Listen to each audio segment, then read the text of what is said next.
그래서 누가복음 4장에 예수님의 광야 시험의 에피소드 바로 밑에 귀신 들린 자가 등장하는 거예요. 귀신이 돌아온 거예요. 그리고는 구원받는 어떤 자를 시험하는 거죠.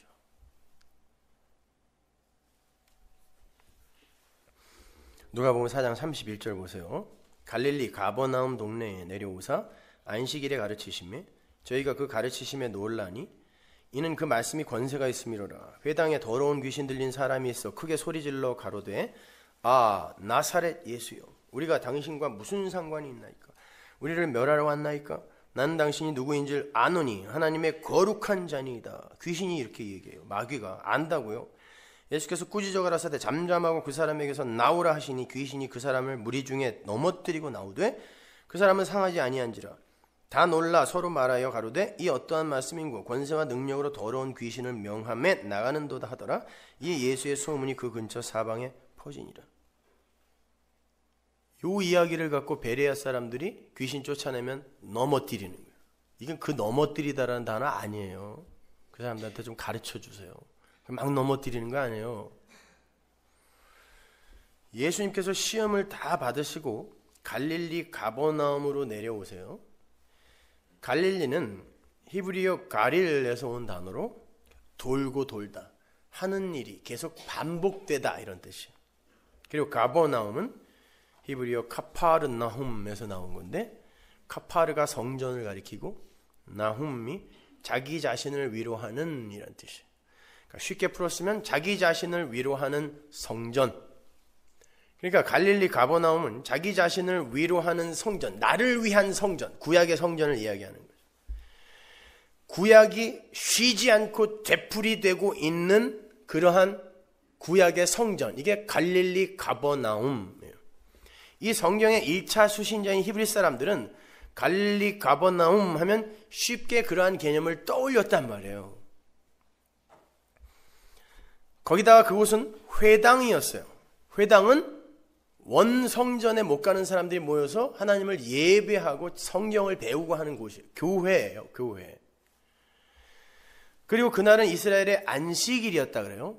이걸 다 종합해보면 갈릴리 가버나움의 안식일, 회당은 하나님의 안식을 오해하여 복음이 주는 하나님의 안식, 그걸 오해하여 자신들을 위로할 성전을 추구하며 그 율법의 루틴을 살고 있는 인간 세상, 즉 가짜 교회가 되는 거죠. 이게 바로 마귀가 말씀을 사용하여 오해시키려 했던 내용이었잖아요. 근데 그걸 당시의 회당이 그대로 담고 있었단 말이에요. 거기에 귀신 들린 사람이 등장하는 거예요. 근데 조금 이상하죠. 그 장소가 회당이란 말이에요. 다른 곳도 아니고. 귀신 들린 사람은 회당에 못 들어와요. 아니 회당뿐만이 아니라 동네 안으로도 못 들어와요. 유대인들이 어떤 사람인데 회당에 귀신 들린 사람을 들여요. 당시에는 귀신 들린 자는 마을 밖으로 격리되어 살게 되어 있었어요. 그런데 버젓이 하나님을 예배하는 회당 안에 귀신 들린 자가 있는 거예요. 그건 말이 안 되는 거죠. 그러니까 성경이 말하고자 하는 건 단순히 회당 안에 귀신 들려 미친 사람이 있었고 예수님이 그 사람에게서 귀신을 쫓아내 주셨다는 그런 치유의 이야기가 아니라는 걸 우리가 금방 알 수 있는 거예요. 거기에서 귀신 들린 사람이라고 번역이 된 어구가 푸뉴마 아카달토스예요. 푸뉴마는 성령입니다. 성령에게 쓰이는 단어가 왜 귀신 들린 자에게 쓰였을까요? 푸뉴마 아카달토스. 여러분이 아시는 것처럼 푸뉴마는 성령인데, 그리고 아카달토스는 불결한, 더러운, 왜곡된 이란 뜻이거든요. 그러니까 왜곡된 성령, 더러운 성령이에요. 그런 성령이 있을 수 있어요? 왜곡된 성령, 더러운 성령이 있을 수 있냐고. 그렇다면 더럽고 왜곡된 성령이 무엇을 말하는 것일까요? 히브리 사람들은 이걸 어떻게 읽었을까요? 요한복음 6장 63절 보세요. 살리는 것은 영이니 육은 무익하니라.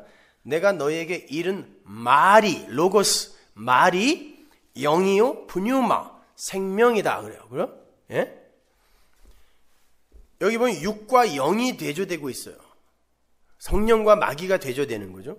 여기서 육은 역사와 인생을 아울러 총칭하는 개념이고, 푸뉴마, 영, 이건 성령을 가리키는 거예요. 근데 예수님께서 그 성령을 로고스, 말씀이라고도 부르시고 생명이라고 부르신단 말이에요. 성령을. 그러니까 진짜 성령은 예수라는 말씀을 가리키는 거고, 그 예수가 바로 생명이란 뜻이에요. 그렇다면 푸뉴마, 아카달토스, 더러운 성령, 왜곡된 성령은 무엇을 가리킬까요? 단순히 귀신 들린 사람으로 그들이 인식했을까요? 아니요. 예수에게로 인도하지 않고 인간의 행위로 이끌어가는 왜곡된 더러운 말씀의 흉내를 내는 더러운 말씀을 푸뉴마 아카달토스, 그걸 귀신 들린 사람으로 이야기하는 거예요. 그 안에 회당에 있는 모든 이들이 그 귀신 들린 사람 안으로 들어가서 이들이 다 그런 사람이더라를 설명하는 거예요, 지금. 히브리 사람들은 그러한 더러운 말, 왜곡된 말을 가진 자를 귀신 들린 자라고 불렀어요. 그래서 누가가 푸뉴마 아카달토스라는 말을 쓰고 있는 거예요. 지금 누가는 회당 안에 모든 유대인들을 다 싸잡아서 푸뉴마 아카달토스라고 지적하고 있는 거예요. 왜요? 예수님의 광야 시험 이후에 바로 이어지는 에피소드, 그러니까 이 귀신 들린 자의 에피소드 바로 위에 거기도 회당이 등장하거든요. 근데 예수님의 고향 사람이에요. 내가 내 백성, 거기서 고향이라고 번역된 나라가 나라란 뜻이에요, 원래가. 그 단어가. 자기 백성, 자기 나라에 갔는데 그들이 그 말씀을 안 받아들이는 이야기가 예수님의 그 광야 시험 바로 다음에 기록되어 있고, 그들 바로 뒤에 귀신 들린 자, 회당 안에 귀신 들린 자의 이야기가 적혀 있단 말이에요. 이건 다 연결이 되어 있는 거라고요, 이게. 그러니까 이 귀신 들린 자의 에피소드 바로 위에 예수님을 죽이려고 하는 예수님의 고향 사람들, 예수님의 나라 사람들이 등장하고, 그 사람들이 귀신 들린 자 마귀다, 마귀가 어떻게 하나님의 백성을 시험하는가를 보여주는 거예요, 지금. 그래서 예수님의 시험 바로 다음에 이 이야기들이 연이어 나오는 거예요. 그러니까 우리는 이 두 에피소드를 통해서 귀신 들린 자, 마귀의 정체가 무엇인지를 분명히 알게 되는 거예요. 만나가 떨어지는데 여전히 줄이고 있는 우리의 실체를 보게 된다는 뜻이에요. 예수님의 광야 시험 바로 다음에 예수님께서 당신의 고향인 나사렛의 회당으로 가셔서 말씀을 전하는 장면이 나와요. 우리가 조금 전에 읽은 갈릴리 가버나움의 회당에는 더럽고 왜곡된 말, 푸뉴마 아카달토스가 나오잖아요. 그런데 나사렛의 회당에서는 진짜 말씀, 진짜 영, 진짜 예수님께서 푸뉴마를 전한다고요. 진짜 푸뉴마를 전한다고요. 예수님이 말씀을 전하니까. 이 대조를 잘 보시란 말이에요. 한쪽에서는 마귀, 더러운 말, 왜곡된 말이 등장하고 있고, 한쪽에서는 진짜 로고스, 진짜 푸뉴마가 등장하는 거예요. 예수님께서 나사렛의 회당, 오늘날로 말하면 교회에 들어가셔서 묶이고 갇힌 자들이 은혜에 의해서 자유를 얻게 되는 이사야서의 그 희년에 대해서 말씀을 하셨어요. 이게 복음이다. 뭘 해서가 아니라 그냥 때가 되면 7년 완료거든요. 7이라는 숫자는 언약, 약속의 단어이고 창조의 수예요. 쉐마, 약속, 언약이라는 단어가 원래 7번 말하다라는 뜻이란 말이에요. 그러니까 언약, 약속에 의해 너희들은 자유롭게 해방되는 거지, 니들이 뭐가 잘나서가 아니다. 그죠? 종들이 뭘 잘하건 못하건 희년, 때가 이르면 약속에 의해 풀려나는 희년의 이야기를 하시는 거예요, 예수님이.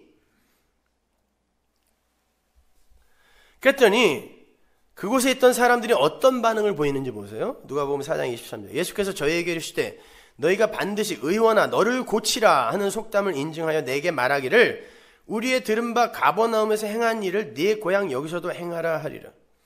말씀을 자기들의 역사 속 세상살이의 유익을 위한 것으로 곡해를 하더라는 거예요. 그리고는 그걸 위해 기적도 병행하여 보여달라고 이야기하는 거예요. 지금 바로 앞에 그 마귀의 시험과 동일한 내용이죠. 복음은 이런 거를 갖다 주는 거야. 이렇게 마귀가 의도했던 반응이 정확하게 사람에게서 나오고 있는 거예요. 예수님의 반응과 정반대의 반응이 나오고 있단 말이에요. 여기서. 그래서 예수님의 광야 시험 바로 밑에 여기 기록되어 있는 거예요. 말씀이 떨어지자 그 말씀으로 나를 유익하게 하라라는 반응이 일어나잖아요. 그때 주님께서 엘리사와 엘리야 이야기를 해주세요. 누가복음 4장 25절 보세요. 내가 참으로 너에게 이르노니 엘리야 시대에 하늘이 새해 6달을 닫혀. 새해 6달은 3년 반이죠. 예수님의 공생에 몇 년? 3년 반. 한때 두때 반때 여자 하나님의 교회가 광야에서 양육받는 시간, 이 역사를 요한계시록은 또 한때 두때 반때 3년 반 이렇게 이야기하잖아요. 그 3년 반이에요. 3년 반 하늘이 닫혀 기근이 오는 거예요. 예수님이 이 땅에 말씀이 만나가 왔는데 기근이 일어나서 그들이 말씀을 못 먹었다니까요. 그 이야기 하시는 거예요. 지금 땅에 큰 흉년이 들었을 때 이스라엘에 많은 과부가 있었을 때, 과부라는 건 외부의 도움이 없이는 홀로 존재할 수 없는 사람이에요. 오늘날 과부와는 달라요. 당시의 과부는 엘리야가 그중 한 사람에게도 보내심을 받지 않고 오직 시돈 땅에 있는 사렙다의 과부에게 뿐이었으며, 또한 선지자 엘리사 때에 이스라엘에 많은 문둥이가 있었을 때 그 중에 한 사람도 깨끗함을 얻지 못하고 오직 수리아 사람 나아만 뿐이니라. 율법주의 이스라엘 안에 있는 과부 문둥이는 단 한 사람도 나음을 못 받아요. 못 먹는다는 뜻이에요. 떡을, 예수를. 자기 행위 때문에 제사를 지키기 위해. 근데 그 이스라엘 예루살렘 밖에 어떤 이들은 자기들이 어떤 자인지를 알고 떡 주세요 그러더라는 거예요. 율법주의 밖에 있는 자들이.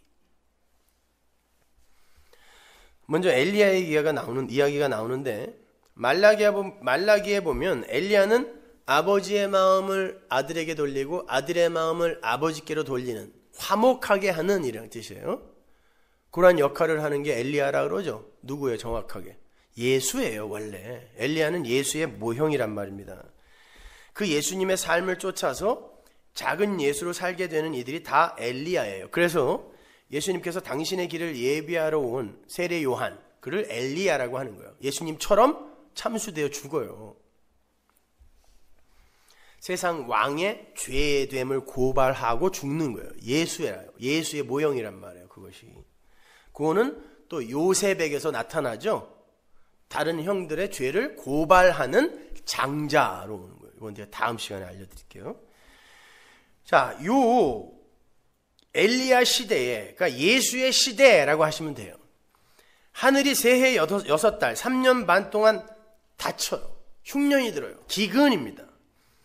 진짜 하늘의 떡이신 예수가 공생의 3년 반 동안 이 역사 속에 계셨는데 이 역사가 그 떡을 못 알아볼 뿐만 아니라 먹지도 않아요. 기근입니다. 어느 누구도 그 떡을 못 알아봤어요. 요한복음 1장 10절 보세요. 그가 세상에 계셨으며 세상은 그로 말미암아 지은 바 되었을 때 세상이 그를 알지 못하였고 자기 땅에 오매 자기 백성이 영접지 아니하였으나. 자기 땅에 오매 자기 백성이, 이게 선지자가 고향에서 배척받는다라는 그 이야기예요. 여기 보면 분명 자기 땅, 자기 백성이라는 말이 나와요. 그런데 그들도 세상과 함께 말씀을 못 알아보더라는 거예요. 자기 땅, 자기 백성인데. 이게 아모스서에 나오는 말씀의 기근이라는 거예요. 세상은, 이 역사는 절대 말씀을 못 알아봐요. 그리고 자기들이 갖고 있는 율법이라는 왜곡된 말씀으로 진짜 말씀이신 예수를 때려 죽이게 돼 있어요. 이게 마귀라는 거예요. 진짜 말씀이신 예수를 믿으라고 율법을 줬더니, 예수님 절대 의존의 상태로 돌아오라고 율법을 줬더니 그 율법 자체를 말씀으로 곡해해서 그들의 왜곡된 말씀으로 진짜 말씀을 때려 죽이는 게 교회의 일이에요. 그래서 회당에서 일어나는 거예요, 이 일이. 이 엘리야 이야기가 어디에 나오는 이야기입니까? 열왕기상 17장이에요. 9절 보세요. 너는 일어나 시돈에 속한 사르밧으로 가서 거기 유하라. 내가 그곳 과부에게 명하여 너를 공개하게 하였느니라.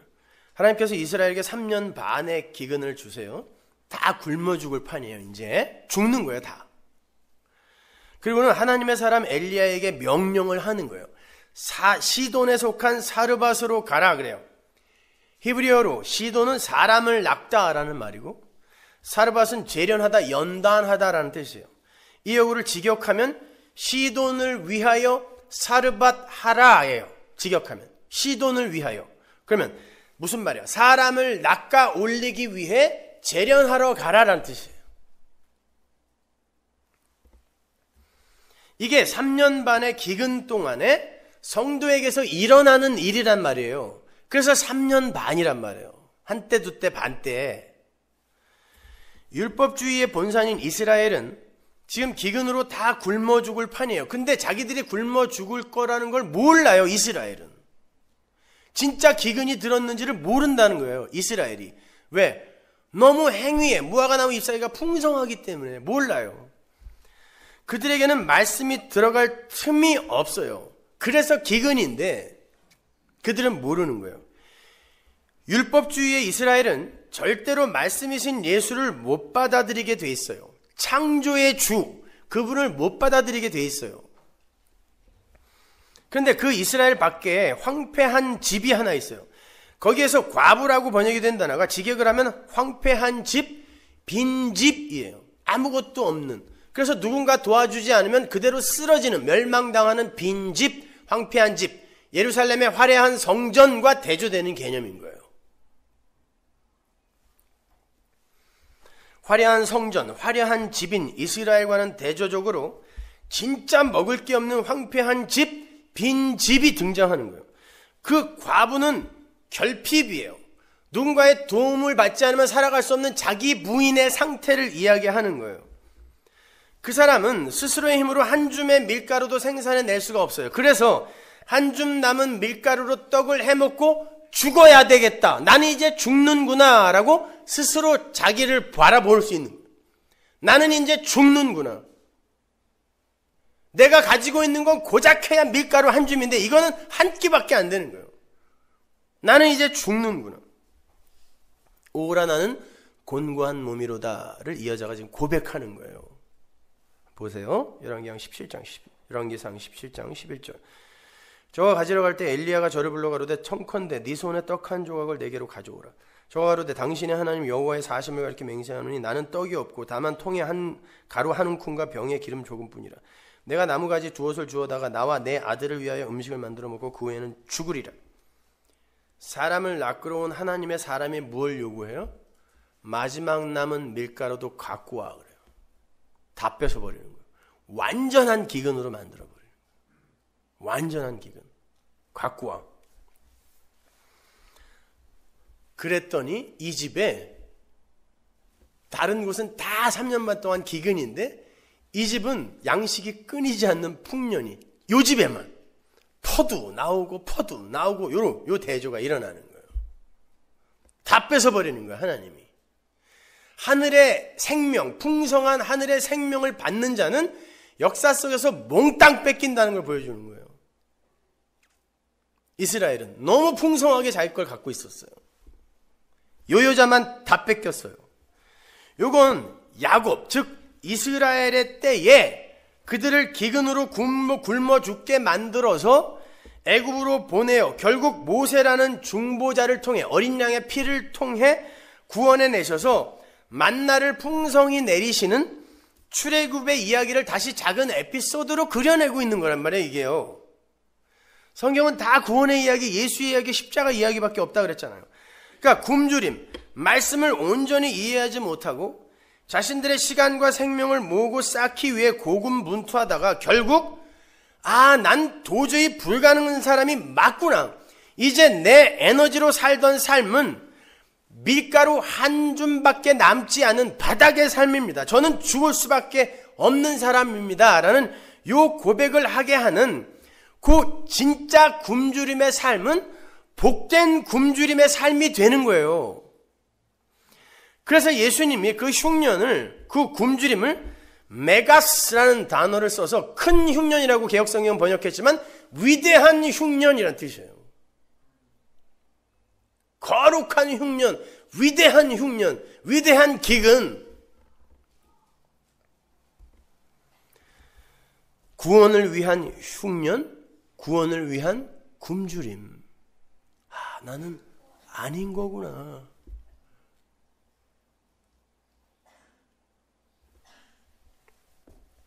이렇게 나는 이제 죽을 수밖에 없는 결핍의 사람입니다 라는 고백이 터지자 과부의 집에 풍년이 들었어요. 퍼내도 밀가루 그릇이 가득 차는 기적. 요걸 그냥 자기가 가지고 있는 마지막 것까지 털어내면 하나님이 이 세상에서 그치지 않는 축복을 허락하리라고 사기치는 예수의 십자가를 모독하는 거예요. 그건요. 십자가를 설명하는 걸 갖고 사람들 등쳐먹는 거니까. 그게 마귀라니까요.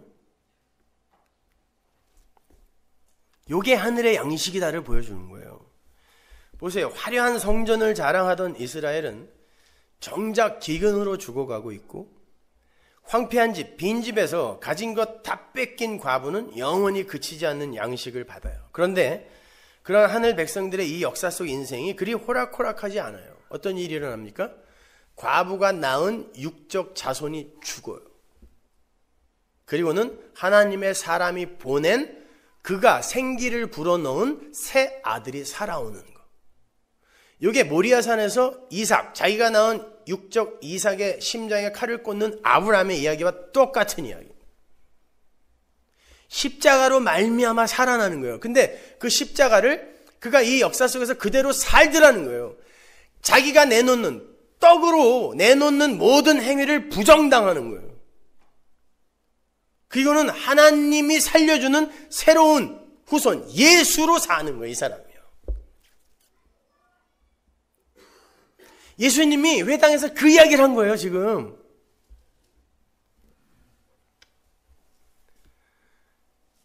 예수님께서 이스라엘에도 과부가 많았다고 말씀하신 건 이스라엘도 결국 황폐한 집, 빈 집이었다는 거예요.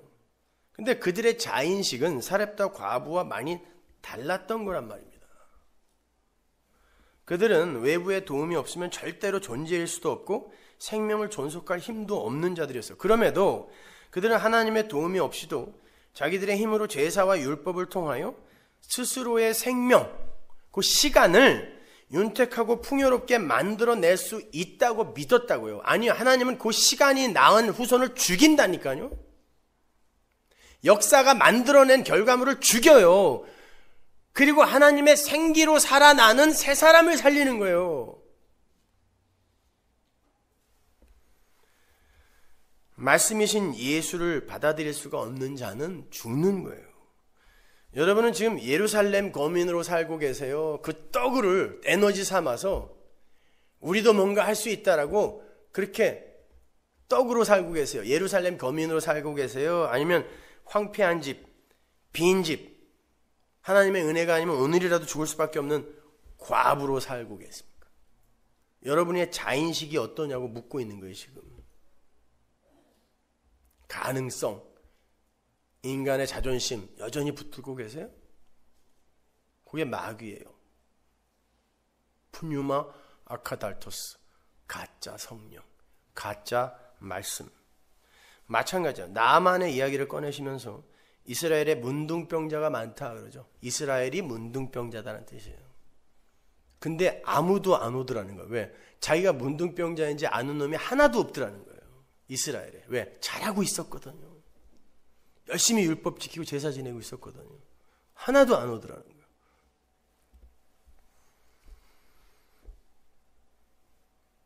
그런데 그 이스라엘 밖에 아람이라는 나라에서 이방인 문둥병자가 하나님의 사람을 찾아와요. 왜? 나는 문둥병자 맞다. 그러니 나아야 된다라는 인식이 이 사람에게만 있는 거예요. 요가 은혜 받은 자예요.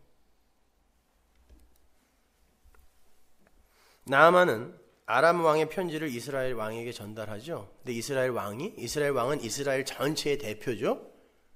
옷을 찢으면서 못 고치는데 그래요. 율법주의를 예수님이 조롱하는 거예요, 지금.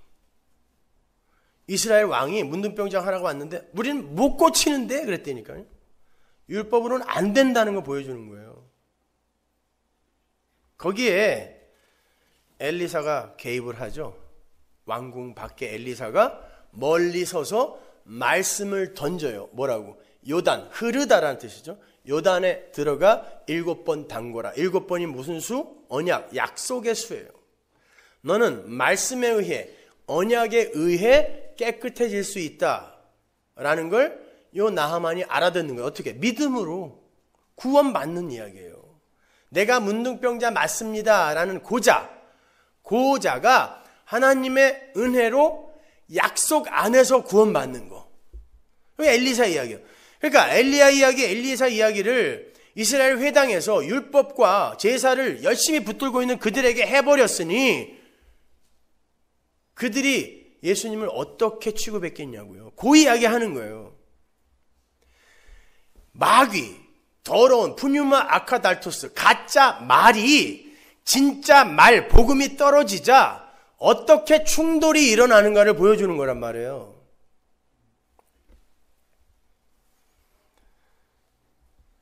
자기들은 지금 제사와 율법으로 구원에 도달하려고 애를 쓰고 있어요. 그리고 그러한 자신들의 열심으로 다른 이방 사람들과의 구별과 분리의 차단막을 만들어내고 있었어요. 그런데 주님께서 너희는 지금 기근으로 죽어가는 이스라엘이고 스스로의 힘으로 자신을 고쳐낼 수 없는 문둥병자들이다라고 한 거예요. 그 회당 안에 있던 이들이 진짜 성령을 받은 사람들이고 진짜 하나님을 예배하는 자들이라면 그러한 하나님의 말씀이 떨어졌을 때 어떻게 해야 돼요? 그러면 나 좀 고쳐주세요. 나 좀 배부르게 먹여주세요 라고 해야 되죠. 어떻게 했어요? 낭떠러지로 데리고 가서 밀어버리려고 그랬어요.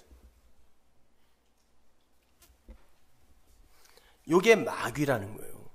누가복음 4장 28절 보세요. 회당에 있는 자들이 이것을 듣고 다 분이 가득하여 일어나 동네 밖으로 쫓아내요. 그 동네가 건설된 산 낭떠러지까지. 그러니까 이 동네가 누가가 지금 이야기하는 거예요.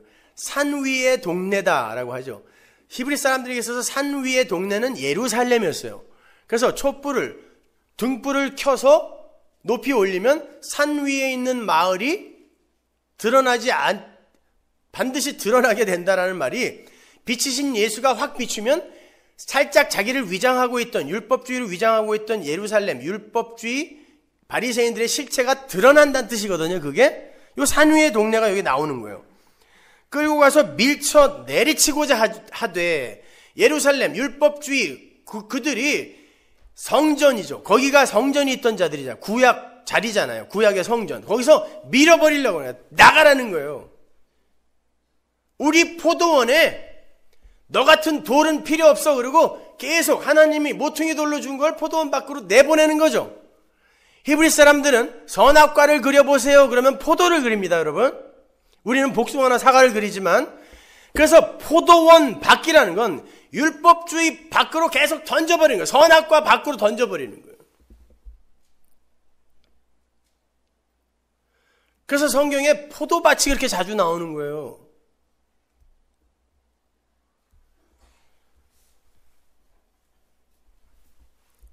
(28절을) 보면 회당 안에 있던 유대인들이 이걸 듣고 분이 가득했다라고 하는데 이건 단순히 화났다는 뜻이 아니에요.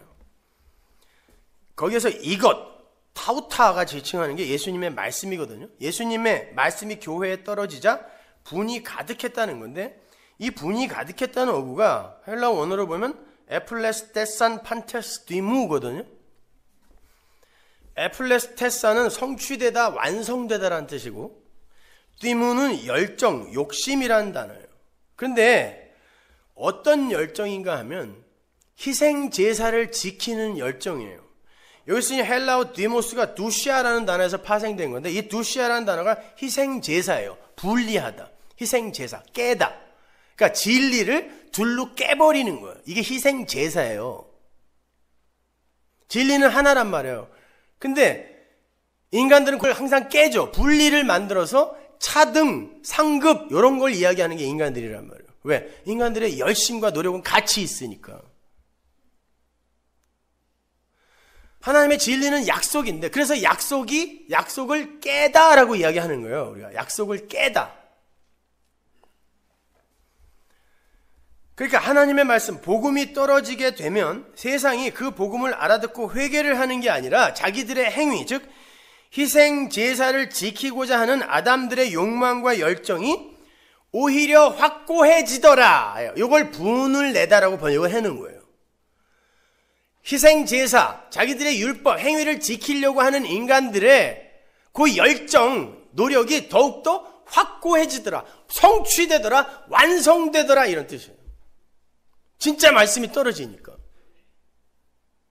아니라는 거예요. 저건 아니라는 거예요.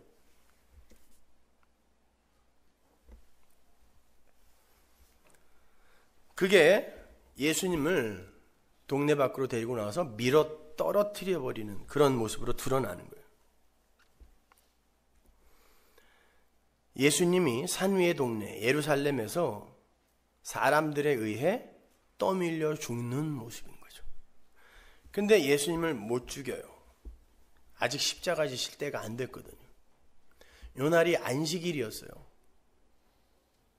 왜 그 많은 이들이 예수님을 죽이려고 데리고 갔는데 못 죽였을까요? 안식일이기 때문에 그들이 걸을 수 있는 걸음의 숫자가 있었어요.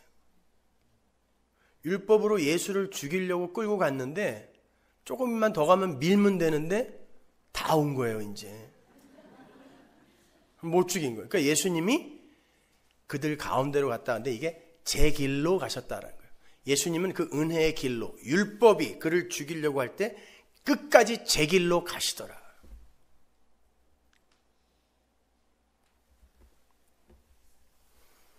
잘 보세요. 예수라는 참 말씀을 받아들이지 않는 자들은 살아날 수가 없어요. 그런데 회당 안의 모든 인간들이 예수님의 복음의 말씀을 거부하고 자기들의 율법, 희생 제사를 지키려는 욕망을 더욱더 확고하게 붙들어 버려요. 그래서 성경이 하나님의 말씀을 지키는 자가 하나도 없다라고 한 거예요. 다 죽어야 되나요, 그러면? 아닙니다. 예수님께서 산 위의 동네 예루살렘에서 그들에게 떠밀려 낭떠러지로 떨어져요. 그게 성전에서 뛰어내려라의 마귀의 시험이었어요. 근데 그렇게 산 위의 동네 성전에서 뛰어내신 예수가 자기를 밀어버린 자들을 살려내는 걸 구원이라 그래요. 나를 위해서 떨어지는 게 아니라 원수를 위해 떨어지는 게 복음이란 말입니다. 마찬가지죠. 말씀은 여러분을 증명하는 게 아니에요. 다른 일을 살리는 거예요. 그렇게 회당에서 복음의 말씀을 듣고 자신들의 행위를 지키기 위해 진짜 말씀이신 예수를 거부하는 자들이 귀신 들린 자라는 걸 설명하는 게 바로 뒤에 이어지는 갈릴리 가버나움 회당 안에 귀신 들린 자들인 거예요. 바로 위에 이야기가 그대로 반복된다는 의미에서 돌고 도는 이라는 의미의 갈릴리가 등장하는 거예요. 갈릴리, 돌고 도는 그 성전의 이야기, 인간들을 위한 그 빌어먹을 성전의 이야기가 또 반복된다가 갈릴리 가파르나훔, 가버나훔